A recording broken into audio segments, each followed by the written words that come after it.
Welcome back to War Thunder Weekly News. Hit that subscribe button because I got some more leaks from my associate. Things that came to a shock to me. It won't shock you as much because I probably put it in the title. It looks as if Gaijin is looking into adding Japanese heavy tanks. More precisely, the OI. For those who don't know, the OI was a Japanese super heavy tank that they started development after their conflict with Russia in the 30s. Seeing as their tanks were heavily outdated, I guess they wanted to jump to Germany 1945 and build something comedically large. The initial design had 75mm frontal armor at a severe angle, similar to the Tiger II. In later production, they bolted on 75 more millimeters of armor, leaving to have 150mm of frontal and back armor, one main turret housing a 150mm howitzer, and two frontal turrets housing 47mm Type 1 anti-tank cannons. Before you start thinking this thing's going to be 7.0 like the Tiger II 105 or anything like that, the 150mm howitzer was a little worse than the KV-2's gun, putting this vehicle at a very strange spot of either being too low and having armor too thick to penetrate, or being too high and not being able to penetrate anything with its weak cannon. To my estimations, it should be somewhere around 5.7 because it does have quite a few weak points in its armor. To my dismay, it seems that Gaijin is getting incorrect data as they have labeled it as the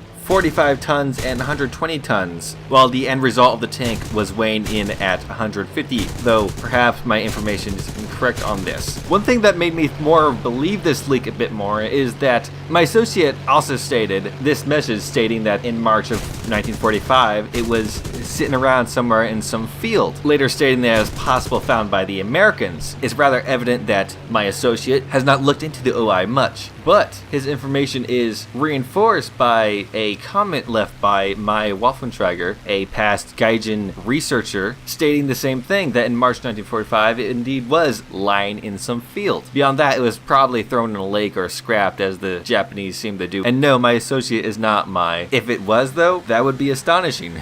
I was also given this image of a tank without a name, with the indication that it was to be used as reference for a modeler to make a model out of. It is evident that it is based off a Panzer III, as you can see from the turret and the number of road wheels, but if you notice, the sides are at an angle, and the side skirts are not the usual German side skirts. I searched around quite a bit trying to figure out what this tank is and who made it, and the closest I found to it was a SketchUp of a Panzer IV with angled armor, although this is evidently a Panzer III, and the front armor is obviously not angled, although it does quite a lot resemble the armor setup of this image. If you recognize this tank or anything, I'd be glad to hear it. There's a URL in the corner. I typed that in and it goes to some Polish magazine website. I'm sure if I looked around this website for long enough, I would eventually find it, but that could take ages as there's no date attached to this image. Now, before you start thinking these are going to be in 1.1, they're not. It takes Gaijin quite a few time. I've heard up to a year to implement a new vehicle, and it seems that they still have a lot of homework to do on the OI. Now, here's the interesting fact, is a guy who has worked with Gaijin in the past gathering information is going to soon release a book about mysterious tanks that include some Japanese heavy tanks. Wouldn't it be out of question for this information to lead to Gaijin adding a Japanese heavy tank line? And if you were to add the OI as a premium, you would get a lot of really angry weeaboos. So I'm thinking this is going to be in pre-production for quite some time. Also related to leaks, although this relates to a leak from about 2 weeks ago, the Leopard 1 with a Rheinmetall 120 cannon. This is, as I said, a premium for the German tree at $60, most likely going to be 9.0, as it's not very different to the Leopard 2K, and despite having the 120mm Rheinmetall, it can only shoot DM13. I feel this is a bit of a nerf to make it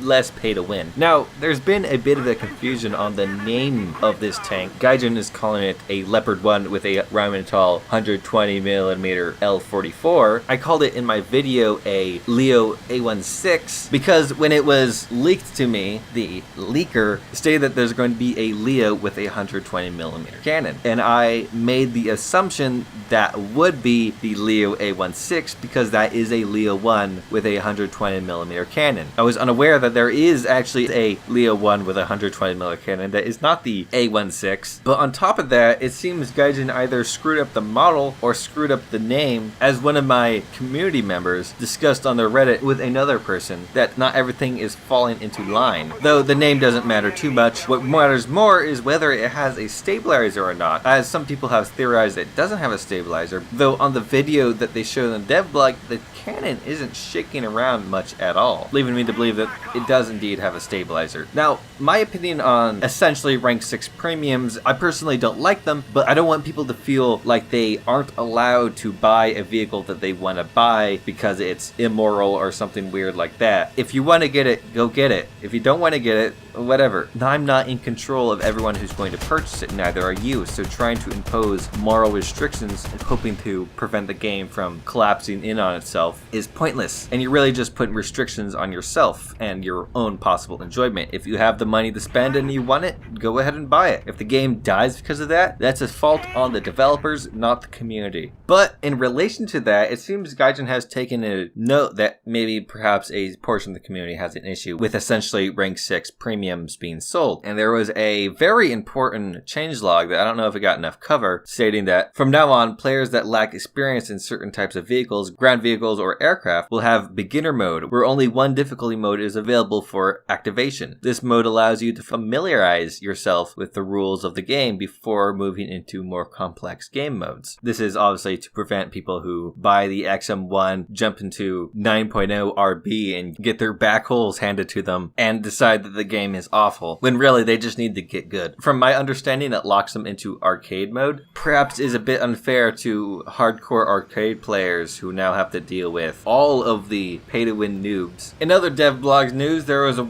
dev blog for the TAM, and this vehicle, it looks cool. I like it. I'd play it if I had it, but it annoys me because it isn't a German tank. It was developed in Germany, but it was never used by German forces. It was never had the intention to be used by German forces. It's Argentinian, but I'm not going to hate too much, as it is a nice tank, although it's really just a fast Leo A1A1 with less armor, so watch out. I want to say it's not going to be hull broken, but it might be. In helicopter news, there was a dev blog for the AH-1G Cobra, which I've talked about in prior videos, and in this dev blog, nowhere does it state that it can be armed with ATGMs, which is a bit concerning because hitting tanks at high battle ratings is going to be hard with that radar-guided AA, although hopefully that 40mm grenade launcher has nice penetration. On the upside of this not having any ATGMs, it will show that not all the helicopters are going to be 9.0, so maybe there would be a point to me buying one of the helicopter packs. On the Ruski side of things, they got one of the early Hinds, the Mi-24A, which is a Hind with a greenhouse on the front. It seems the Russians were going for a more environmentally friendly approach to their war efforts, opposed to the Americans who were dumping Agent Orange on everything. Although essentially it was just a Hind with older armaments, doesn't make it any less cool. Personally, I like the greenhouse on the front. It has a nice retro feel to it. It looks like something you'd see in Star Wars. On the side of maps, Gaijin continues to give only historically accurate locations and have added an American desert location based off of the town of Page, Arizona. And the map looks really cool, and it seems Gaijin is experimenting with new ideas, as there's a train that drives through the map that can hit your tank or you can kill. So Dita, get those memes ready. Overall, the map looks rather flat, which can be an issue, but it does have quite a few buildings to use as cover. It'll be interesting to see how this map carries out. The other map to be added is the one that Mike Goes Boom had leaked, Vietnam, which is an air location. It looks to be a realistic battle air location, which is the first time since, well, actually, I've never covered a time when Air RB got a dedicated map, at least not in recent memory. It's looking to be a huge map, which is getting people thinking that Gaijin is preparing for rank 6 jets. I wouldn't be too surprised, but I also wouldn't get my hopes up too high. The final dev blog was on the AGM-12B, not the FJ-4B that carries it,